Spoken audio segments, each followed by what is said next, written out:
programa Nas Entrelinhas, iniciativa do curso de Administração Pública da ESAG. Apresentação, professor Enio Spaniel e professora Samantha Buglioni. Atenção para as manchetes do programa de hoje. Em 2015, IVG discute o direito à cidade visando a construção de novos espaços públicos. Rede do Instituto Padre Wilson Groh viabiliza apoio ao letramento em Guiné-Bissau, em Pada. Bom dia, ouvintes. Estamos iniciando o nosso programa Nas Entrelinhas, programa do Departamento de Administração Pública ESAG e UDESC, todas as quartas-feiras. E hoje temos uma discussão bem interessante no nosso programa, uma discussão visando análise do contexto internacional, sempre também voltado para o foco local, e a presença ilustre do Padre Wilson Groh, que é o presidente do Instituto Padre Wilson, que está presente no nosso programa. Satisfação tê-lo em nossa presença, Padre Wilson. Satisfação também. Quero saudar todas as pessoas que estão ouvindo este programa e saudar vocês aqui da própria universidade. E a presença também do William Carlos Narzetti. Ele é responsável pelo setor de captação de recursos e relacionamento estratégico do Instituto Padre Wilson Groh. Bom dia, William. Bom dia, saudação a todos. Um prazer estar aqui contribuindo um pouco. Você foi mestrando aqui da ESAG e UDESC, é isso? Isso mesmo, fui mestrando, terminei o mestrado em 2013 e defendi no início de 2014. E agradeço muito a oportunidade aí do mestrado nos aprendizados que tivemos. Qual é a temática que você discutiu no teu... A temática, rede de desenvolvimentos locais. Então a gente estudou o maciço do Morro da Cruz e como a questão socioeconômica do maciço é discrepante do resto da cidade e como uma rede de organizações do poder público e iniciativa privada pode ajudar a melhorar o desenvolvimento local daquele território. Muito bom. Eu queria perguntar ao Padre Wilson. O Padre Wilson, junto com o William, retornaram de Guiné-Bissau na semana passada. Primeiro dizer por que dessa viagem, contextualizar um pouquinho para os nossos ouvintes o que é Guiné-Bissau. O porquê de Guiné-Bissau? A Guiné-Bissau, penso eu que nós do Brasil temos uma grande dívida com a África, porque a África tem contribuído enormemente no processo histórico com a vinda da população negra para o Brasil. Esse é um ponto, eu acho, fundamental. Olhar o Brasil, que tem 102 milhões de habitantes, homens e mulheres negros, e olhar a questão social desse país, onde esta população é extremamente discriminada do ponto de vista econômico, político, social, cultural, é como que olhar de novo essa relação a revés, e como a revés a gente pode começar a pensar um processo de cooperação internacional, frente também ao processo da globalização excludente. Então, a nossa ida para Guiné-Bissau é também um pouco essa dimensão de intercâmbio entre as nossas comunidades empobrecidas da Grande Florianópolis, onde as comunidades majoritariamente são população negra, como Montserrat, né? Dali iniciou todo esse projeto na relação com Guiné-Bissau. E Guiné-Bissau é uma realidade extremamente... Guiné-Bissau é um dos países mais pobres dos 54 países da África. E em Guiné-Bissau, nós assumimos o sul do Guiné-Bissau, que é um dos contextos mais pobres ainda dentro de Guiné-Bissau, onde as pessoas comem uma vez por dia, onde as crianças caminham 14, 15, 17 quilômetros para ir à sala de aula sem café da manhã. Então, essa nossa compreensão de desvelar o processo de uma cultura de injustiça social, não é verdade? Porque nós naturalizamos a injustiça social com uma frequência muito grande. E eu penso que desvelar isso é ir ao encontro daqueles que são destituídos de direito, quanto lá quanto aqui. Isso, sem dúvida, nos motiva a buscar a saída, perspectiva, trabalhar formas de cooperação internacional. Qual é o total da população de Guiné-Bissau? Guiné-Bissau tem 1.600.000 habitantes. 1.600.000. Né? E 600.000 na capital, por aí.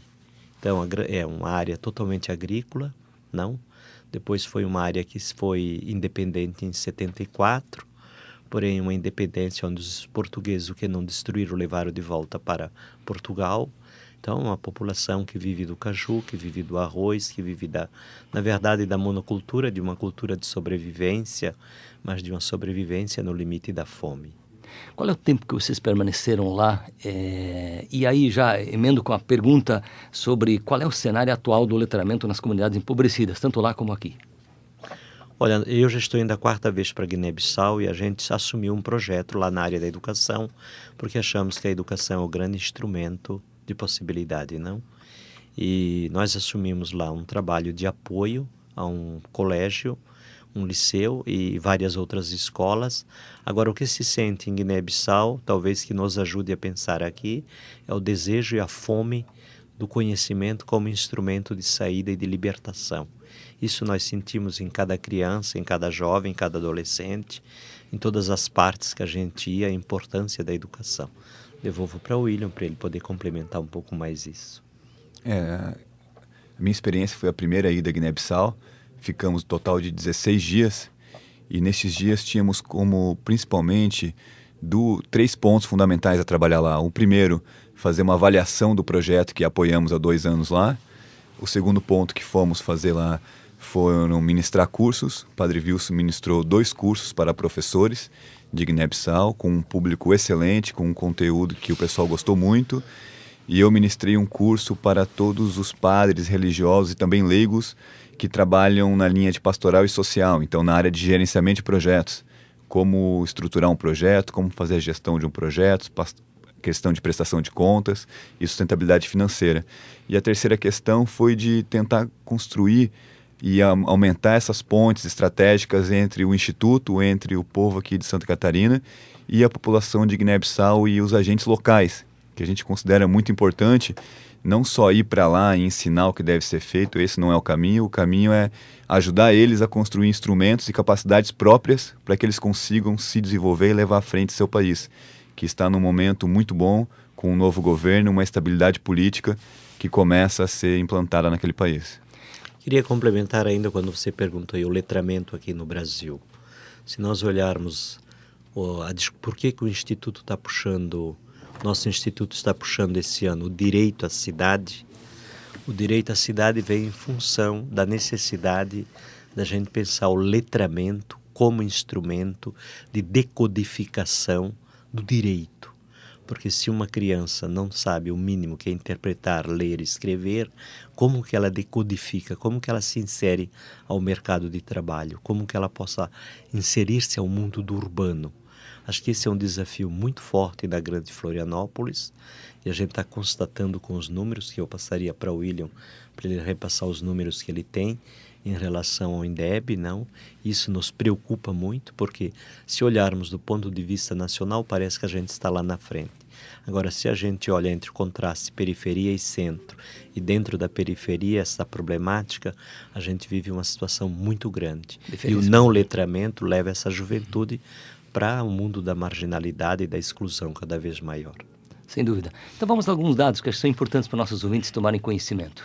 No Instituto, o Instituto articula 7 grandes ONGs, né? O Instituto tem uma rede, apoia uma rede de organizações, e essas 7 organizações trabalham desde os 2 anos de idade até a inserção e a formação na universidade. O que a gente tem percebido? Que os jovens com 14, 15, 16, 17 anos, quando chegam para fazer os cursos profissionalizantes e inserção no mercado de trabalho, por mais que eles estejam no ensino médio, estejam teoricamente avançados no estudo, eles têm grandes dificuldades de educação básica, português, matemática principalmente, e isso acaba sendo um empecilho, por exemplo, quando aparece vaga de trabalho. Quando aparece vaga de trabalho, exige que esteja no ensino médio ou formando no ensino médio, o jovem tem aquela condição, mas quando ele vai acessar a vaga, fazer uma entrevista básica, ele não tem o conhecimento, o domínio. Frente a essa realidade, nós estamos fazendo 2 coisas. A primeira, a gente implantou uma série de provas avaliativas com os nossos jovens, para tentar mensurar qual o nível de conhecimento que os jovens que participam dos nossos projetos têm em relação à educação formal. E também fomos atrás das estatísticas oficiais. Dados do INEP mostram um pouco a realidade de Florianópolis. Então, se em Florianópolis um jovem que está no 9º ano, tem apenas 23% dos jovens que fizeram a prova do INEP têm o conhecimento adequado em português. Apenas 10% dos jovens que fizeram a prova do 9º ano têm o conhecimento adequado de matemática. Isso média. Ensino a estatística média da cidade de Florianópolis. No entanto, se a gente fizer um recorte para uma escola de periferia, não vou citar o nome da escola aqui, mas enquanto a média dos alunos do 9º ano tem 10% de aproveitamento do conteúdo que deveria ter, numa escola de periferia isso cai para 2%. Apenas 2% dos jovens que fizeram aquela prova apresentaram o conhecimento suficiente que deveriam ter no 9º ano. Isso, em termos estatísticos, já é absurdamente alarmante. No dia a dia, quando vai conseguir um trabalho, quando vai concorrer para entrar numa universidade, é aí que a coisa fica muito clara e acaba naturalmente ficando excluído do processo. Então é isso um pouco que a gente está levantando no Instituto e que a gente, de forma nenhuma, quer achar culpados. Na verdade, a gente quer achar parceiros para que nos ajude a discutir e a problematizar isso para encontrar os caminhos. Superar esse tipo de dificuldade, esse tipo de problema. Sim. Essa é a grande questão. Acho que a grande questão hoje dentro desse processo seria como trabalhar uma relação público-privado / social, onde as diversas forças da sociedade possam entrar junto com o Estado e rediscutir o papel da discussão, né?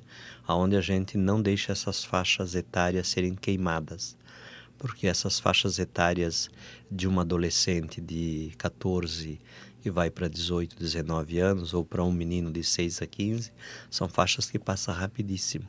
E eu me pergunto, nesse país, frente à questão da periferia e as mortes na periferia, 37.560 e tantos jovens de 2008 a 2013 que foram assassinados, não provém, será, de que a gente deixa essas faixas serem queimadas demais e a gente não faz um trabalho preventivo, porque no trabalho preventivo ele avança para uma perspectiva. Por exemplo, um menino adolescente conosco hoje, um jovem custa R$370, um jovem na cadeia custa R$1.900, um jovem projeto de ressocialização que teve uma prática com a infração da lei, que praticou alguma coisa e vai ser tolhida a sua liberdade, ele está custando para o Estado R$3.000. Então, se a gente faz as contas desses números, a gente vê quanto é importante e inteligente o governo investir na área do preventivo.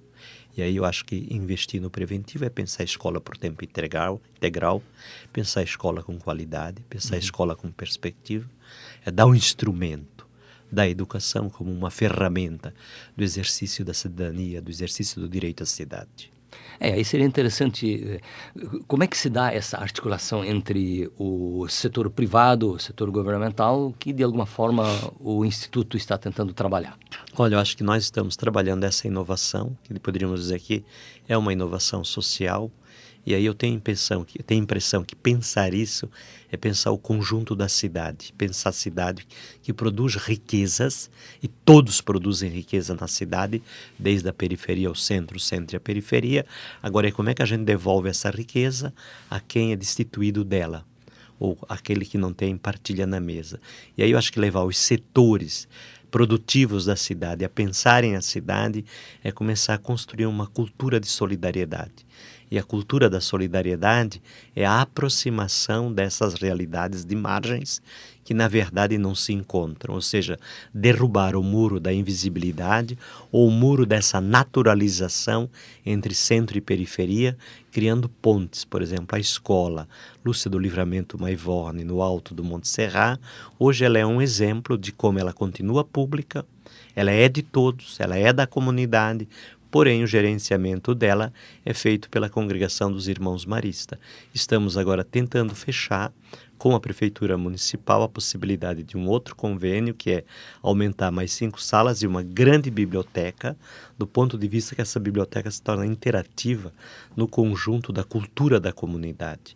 Então eu não vejo hoje como solucionar esta problemática se todos os atores de uma cidade não entram junto. E aí a gente quer deixar claro que nós não queremos tirar a função e o papel do Estado.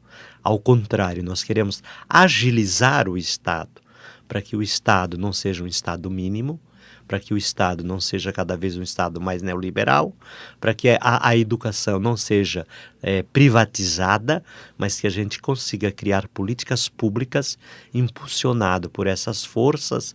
Em última instância como é que num local, poder local, a gente consiga criar mecanismos de controle social da administração pública e inverter as prioridades do poder local em função de políticas na área da saúde, na área da educação, na área da moradia, na área do lazer, na área do esporte, na área desses que são a base da pirâmide da vida de uma cidade. Eu acho que envolver todos os atores para essa discussão é fundamental para pensar uma saída para uma cidade. O interessante é pensar isso numa perspectiva de cidadão do mundo. Exato. Não tem diferença entre Florianópolis e Guiné-Bissau. Exato, não tem diferença. Por isso que a nossa relação entre Florianópolis e Guiné-Bissau, porque se nós olharmos as condições, por exemplo, aqui nós um jovem custa para nós R$370 ao mês. Lá uma criança, um jovem com R$300, a gente mantém ele na escola o ano inteiro. Então, se a gente olha na linha de custo-benefício, no exercício da cidadania e na visão da importância, a educação é a grande ferramenta da saída, não? Articulada, claro, com outras dimensões, mas é a saída. E tem que se pensar no mundo globalizado, a solidariedade, e na solidariedade tem de pensar de que a meta da solidariedade é a justiça social. Solidariedade é caminho. Mas a solidariedade por si só, se a gente não mexe nas estruturas do mundo do capital, nas estruturas do modo de produção capitalista, nós não vamos fazer justiça social no senso de devolver o direito a cada cidadão mundial para que ele tenha dignidade e qualidade de vida. Porque todos somos filhos e filhas da Terra, não? Todos temos direito a viver neste planeta com o mínimo de condição básica para realizar a dimensão do ser feliz e dos seus sonhos. Queria, William, te fazer a última pergunta, já que o tempo do nosso programa está esgotado. Como essas ações desenvolvidas pelo IVG têm sido avaliadas e quais os aprendizados que se obtém ou se obteve até agora? Nesse caso de Guiné-Bissau especificamente, uma atitude muito interessante foi que o Padre Wilson trouxe de Guiné-Bissau uma pessoa, o Padre Maio, um jovem guinense, e ele veio aqui, ficou 3 meses no Instituto, aprendendo a como montar um projeto, como estruturar um projeto, como fazer planejamento, prestação de contas. Depois de passar 3 meses conosco, esteve aqui também na UDESC, apresentando para os alunos do mestrado como é que funcionaria o projeto, voltou para Guiné-Bissau e começou a colocar em prática o projeto. Então, ele é o gestor local do projeto e nós fazemos essa gestão mais macro do projeto. E o projeto está dando muito certo. Quando nós voltamos lá, nós percebemos que, como eles têm todo o conhecimento local, o investimento que nós fazemos tem um resultado muito maior do que o previsto anteriormente. Então, lá nós apoiamos bolsas de estudo, que são as mensalidades, apoiamos bolsas de estudo, apoiamos material escolar e apoiamos uma colônia de férias durante 2 anos. Como o resultado foi extremamente positivo, agora a gente está ampliando isso. Nós vamos dobrar os investimentos, passando para um investimento de aproximadamente R$100 mil ano. Estamos hoje com 40 e poucos mil, vamos chegar a R$100 mil ano. Por quê? Porque a gente está criando uma rede de apoio às escolas de base. As escolas do interior, 3 escolas do interior nós vamos estar apoiando, e a partir da qualidade dessas escolas do interior, esses alunos vêm para a escola que nós já apoiávamos, que é o liceu, e com essa qualidade no interior e no centro, nós vamos ter uma região, que é a região mais pobre de Guiné-Bissau, a região sul, com um ensino de maior qualidade. Então isso passa pelo pagamento das mensalidades, pelo apoio à alimentação, porque uma criança só vai conseguir estudar com qualidade se ela tiver um mínimo de alimentação para poder estar estudando, apoio com materiais e formação dos professores. Então é nessa linha que o Instituto tem trabalhado, é essa linha que o Instituto tem avaliado, e os resultados têm sido bastante positivos frente a um investimento que é bem tranquilo de se fazer. Padre Wilson, a última pergunta. É possível ser otimista dentro de um quadro de contradições que a gente vive? Eu acho que a gente trabalha sobre as contradições e o otimismo nasce das contradições. Sem as contradições não há otimismo.